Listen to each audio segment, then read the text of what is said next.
A bakery? You can't be serious. My brother Anthony's laughter echoed through our parents' living room, cutting deeper than he probably intended. Around the dinner table, the rest of my family wore expressions ranging from amusement to pity. Let me get this straight, Anthony continued, wiping tears from his eyes. You're giving up your law degree to open a cupcake shop? Have you completely lost your mind, Maya? I gripped my fork tighter, pushing food around my plate.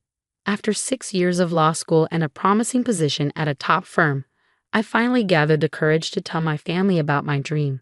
Their reaction was exactly what I feared. It's not just cupcakes, I said quietly. I have a full business plan. There's a gap in the market for high-end customizable. Sweetheart, Mom interrupted, using her concerned parent voice. Do you know how many small businesses fail in their first year, especially restaurants? 60%, my father chimed in, ever the accountant, and that's in normal times. In this economy, ready to see something amazing?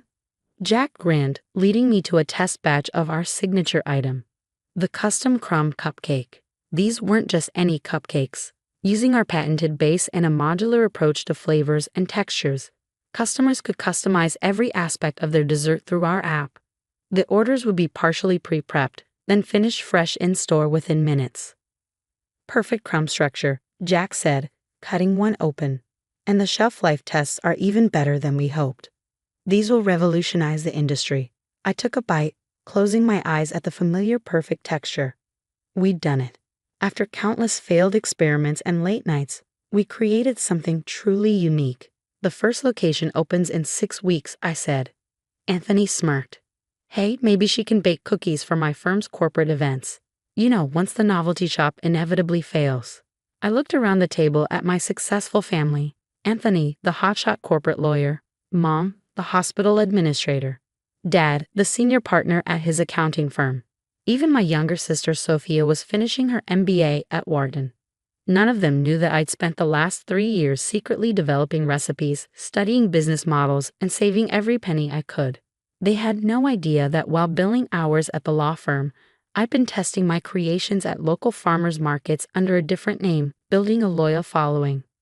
I've already signed a lease, I announced. The table fell silent. You what?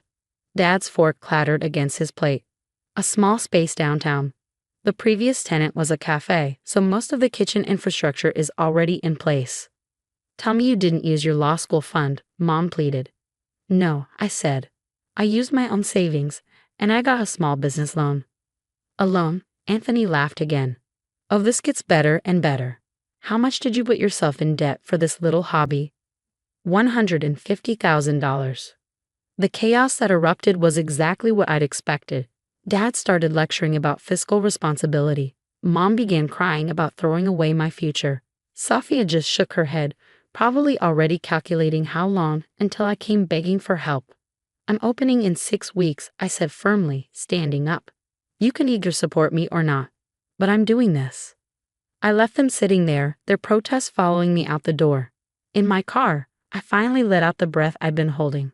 Pulling out my phone, I checked the latest message from Jack, my best friend and secret weapon.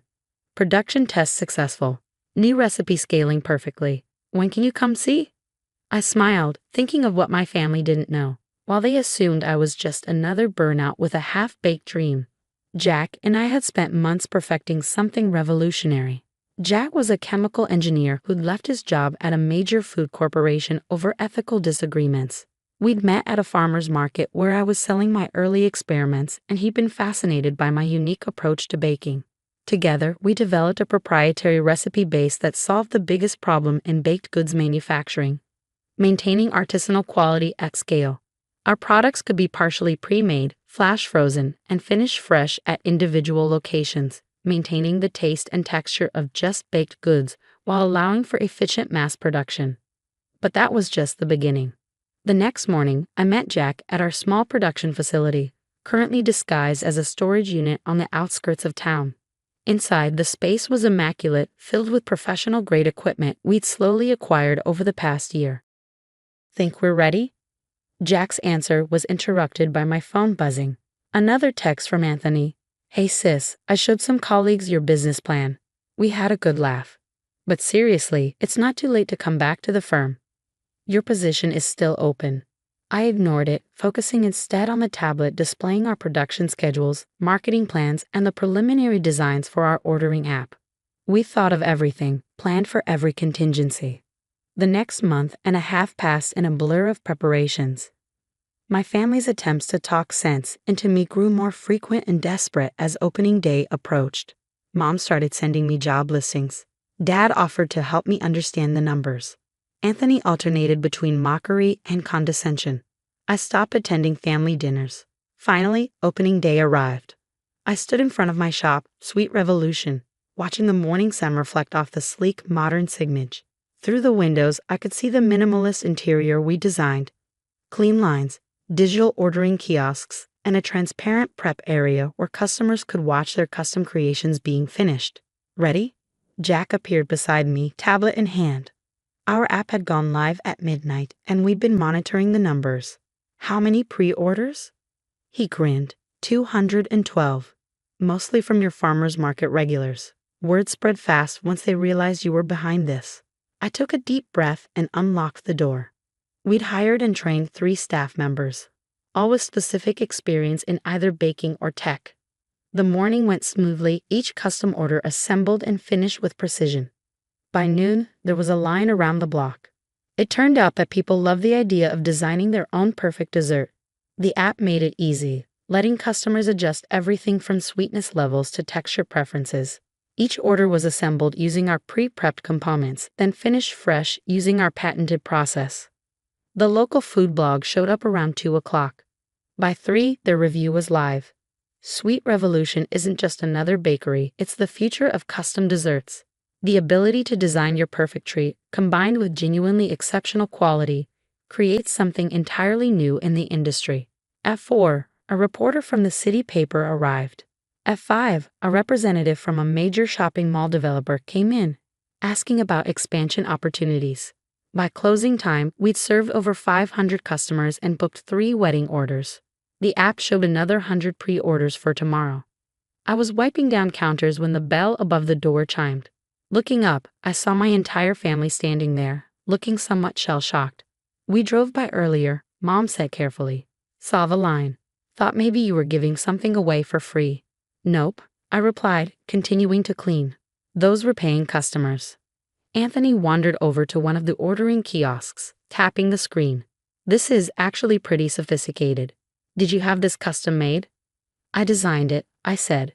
Jack handled the back-end programming. Jack? Sophia asked. My business partner. The chemical engineer who helped develop our proprietary recipes and production methods. Dad picked up one of our detailed nutritional information cards. These numbers, they're better than most commercial products. How did you manage that? I straightened up, finally facing them directly, because we didn't just open a bakery. We developed an entirely new way of producing and delivering custom-baked goods, one that maintains artisanal quality while allowing for efficient scaling. Scaling. Anthony's eyebrows shot up. You're planning to expand. We have patents pending on both the recipe base and the production method. The app architecture is proprietary, and we've already had 3 inquiries about franchise opportunities. They stared at me as if seeing me for the first time. Gone was the little sister with the foolish dream. In her place stood someone who had seen an opportunity, developed an innovative solution, and executed it perfectly. I suppose, Dad said slowly, we may have been a bit hasty in our judgment. A bit. I smiled. You mocked me for months. Called this a hobby, told me I was throwing my life away. We were wrong, Mom admitted. This is impressive. I checked the tablet on the counter. Tomorrow's pre-orders just hit 200. I should go help prep for morning production. I started walking toward the kitchen, then paused. Oh, and Anthony, about that offer to bake for your firm's events. Our corporate catering minimum is $5,000. You can book through the app. The look on his face was priceless. As they left, I heard Sophia ask, did anyone else know she was capable of something like this? I smiled, thinking of the expansion plans already in motion. They had no idea what was coming next. 3 months after opening day, I sat in my office above the original Sweet Revolution location, reviewing expansion proposals. The shop's success had exceeded even our optimistic projections. Each week brought new inquiries from potential franchisees and investors. Jack burst in, tablet in hand. "You need to see this." He turned the screen toward me. It was an article in Forbes. Sweet Revolution. How a small bakery is disrupting a $50 billion dessert industry. "They're calling us the Apple of bakeries," he grinned. The combination of tech and traditional baking really caught their attention. Before I could respond, my phone buzzed. Anthony's name flashed on the screen. The first contact from my family in weeks. I let it go to voicemail. "Your family still giving you the cold shoulder?" Jack asked. "More like strategic silence," I replied. "They're waiting to see if this is real success or just a flash in the pan." As if on cue, my email pinged. A message from Sophia. "Hey sis, some of my Wharton professors are really interested in Sweet Revolution's business model. Would you be willing to speak to my entrepreneurship class? Also, I have some ideas about expansion strategy." I closed the email without responding. Now that success was obvious, everyone had ideas about my business. The truth was, we were already executing our expansion plan. The patents for our recipe base and production method had been approved. Our app had over 100,000 downloads. And we just signed leases for 3 new locations in premium shopping districts. But scaling wasn't simple. Our biggest challenge was maintaining quality while growing rapidly. Each new location needed specialized equipment and extensively trained staff. We couldn't just franchise to anyone with capital. They needed to understand and commit to our vision of revolutionizing the industry. The mall developer called again. Jack said, pulling up another email. "They're offering premium locations in 15 cities, rent-free for the first year." I nodded. "Schedule the meeting. But first, we need to deal with something else." I turned my laptop around to show him the trademark application I just discovered. Someone had tried to register Sweet Revolution in 3 neighboring states. The applicant? Revolution Desserts LLC, owned by none other than my brother Anthony. "Your own brother tried to steal your trademark?" Jack was incredulous. "Tried and failed," I smiled. "I registered everything nationwide before we even opened. Anthony may be a corporate lawyer, but he underestimated how thoroughly I protect our intellectual property." My phone buzzed again. Anthony calling for the 3rd time today. This time I answered. "Hey sis," his voice was artificially casual. "Been trying to reach you. Listen, some colleagues and I have a business proposition." "Would this proposition involve the trademark applications you just filed?" I interrupted. A pause. You saw those. Look, I was just trying to protect your interests in those markets. Maybe we could discuss a partnership. My firm has extensive experience in franchise law, and with my connections. The applications have been rejected. I cut in. "And Anthony? If you ever try something like this again, I'll have my lawyers contact your firm's ethics board." I hung up, feeling a mixture of anger and satisfaction. The same brother who'd laughed at my dream was now trying to profit from its success. The next few months were a whirlwind of controlled expansion. We opened 5 new locations, each an immediate success. Our production facility, no longer hidden in a storage unit, now occupied a state-of-the-art building outside the city. The media attention grew. Business magazines praised our innovative approach. Tech blogs raved about our app's user experience. Food critics wrote glowing reviews of our products. Then came the morning I'd been both expecting and dreading. My parents showed up at the original store just before opening. "Honey," Mom started, her voice gentle, "we've been doing some thinking. Your father and I have significant savings and we'd like to invest in Sweet Revolution's expansion." Dad pulled out a folder. "I've run the numbers. With proper capitalization, you could expand much faster. We're prepared to offer." "No," I said firmly. They stared at me, confused. "But we're trying to help," Mom protested. "Now you want to help? Where was this help when I was working 18-hour days to launch? Where was your support when I was testing recipes at midnight after billing hours at the law firm?" "We were worried about you," Dad said. "We didn't want you to fail." "No," I corrected him. "You didn't want to be associated with my failure. There's a difference." I walked them through the store, showing them the sophisticated systems we developed, the custom ordering kiosks, the efficient production line, the real-time inventory management.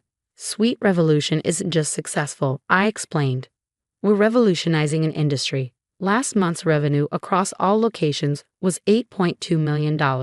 We're projecting over $90 million in sales next year. Their jaws dropped at the numbers. We don't need investment, I continued. We're expanding using our own profits. Every decision, every location, every product, it's all carefully planned and executed according to our vision. Your vision, Mom said softly. We never really saw it, did we? No, I agreed. You were too busy telling me what I couldn't do to see what I was actually doing. Later that day, I had another visitor, Sophia. I've been studying Sweet Revolution in my advanced entrepreneurship seminar, she said. What you've built here, it's incredible. The professors are calling it a perfect case study in disruptive innovation. I looked at my younger sister, seeing real admiration in her eyes for the first time. Want to know the secret? I asked. She nodded eagerly. Everyone told me to think smaller, to be practical, to not take risks. I succeeded because I didn't listen. The next year brought explosive growth. We opened 20 new locations across the country. Our app hit 1 million downloads. Sweet Revolution became a case study at leading business schools, including Wharton, where Sophia proudly presented my story to her classmates. Anthony eventually apologized for the trademark incident, though he still occasionally sends business proposals that I politely decline. Mom and Dad finally stopped sending job listings. Instead, they became our most enthusiastic customers, writing to friends about their daughter's innovative vision. 5 years after that first mocking family dinner, I stood on stage at the National Business Innovation Awards, accepting Entrepreneur of the Year. Jack stood beside me as we described how a small bakery had grown into a $90 million enterprise that changed an industry. In the audience, I spotted my family, all of them. They were beaming with pride, though I noted a hint of shame in their expressions too. Pride in what I'd accomplished, shame in how they dismissed my dreams. The secret to success, I said in my acceptance speech, isn't just having a good idea. It's having the courage to pursue that idea even when everyone tells you it's impossible. Sometimes the people closest to you will be the ones who doubt you most. Prove them wrong. Afterward, at the reception, Anthony approached me looking somewhat sheepish. Remember when I offered to let you bake cookies for my firm's events? He asked. I smiled. I do. In fact, I just signed a national corporate catering contract with your firm's parent company. $2 million annually. His face was priceless. Today, Sweet Revolution has over 100 locations nationwide. Our production methods have set new industry standards. The app has become a case study in digital innovation. But my favorite part? Every morning, I still go into the original store before opening. I wipe down counters, check inventory, and remember that day my family laughed at my little hobby. The shop still displays my first business plan, the one they'd mocked, next to last year's financial statements. It's a reminder that sometimes the best revenge isn't proving others wrong. It's proving yourself right.